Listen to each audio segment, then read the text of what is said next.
નામ ઇરફાનભાઈ મકરાણી, હું મહામંત્રી ગુજરાત પ્રદેશ કોંગ્રેસ સમિતિ ઓબીસી ડિપાર્ટમેન્ટ. હવે આજ રોજ અમારા માંગરોળ ગામે દક્ષિણ ગુજરાત વીજ કંપનીના ડેપ્યુટી ઇજનેર અને એમની ટીમ ઇસ્પાટ મીટર લગાવવા માટે આવી હતી. ઇસ્પાટ મીટર લગાવવાનું કારણ શું? જ્યારે અગાઉ જે મીટરો એમણે ડિજિટલ મીટરો લગાવ્યા હતા તેમાં રીડિંગ એક તો વધારે અને બેના બિલ વધારે આવે. મધ્યમ વર્ગના લોકોને બિલ ભરવું મુશ્કેલ બન્યું છે. છતાં પણ સરકારે ઇસ્પાત મીટર લગાવીને લોકોની કંબર તોડવાનું કામ કર્યું છે.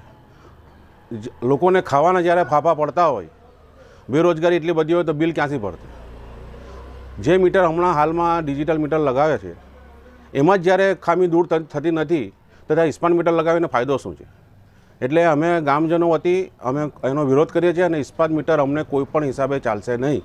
એનો અમે વિરોધ કરીને આના માટે અમારે જે લડત કરવી પડે એ લડત કરીશું અને આના માટે અમે ઉચ્ચ અધિકારીઓને પણ રજૂઆત કરવા જઈશું. માન્ય કલેક્ટર શ્રી સુરતને પણ રજૂઆત કરીશું અને દક્ષિણ ગુજરાત વીજ કંપનીના જે એમડી છે એમને પણ અમે આના માટે અમારું પ્રતિનિધિ મંડળ રજૂઆત કરશે અને આનો અમને ખૂબ વિરોધ છે. ઇસ્પાત મીટર અમારે જોઈતા નથી.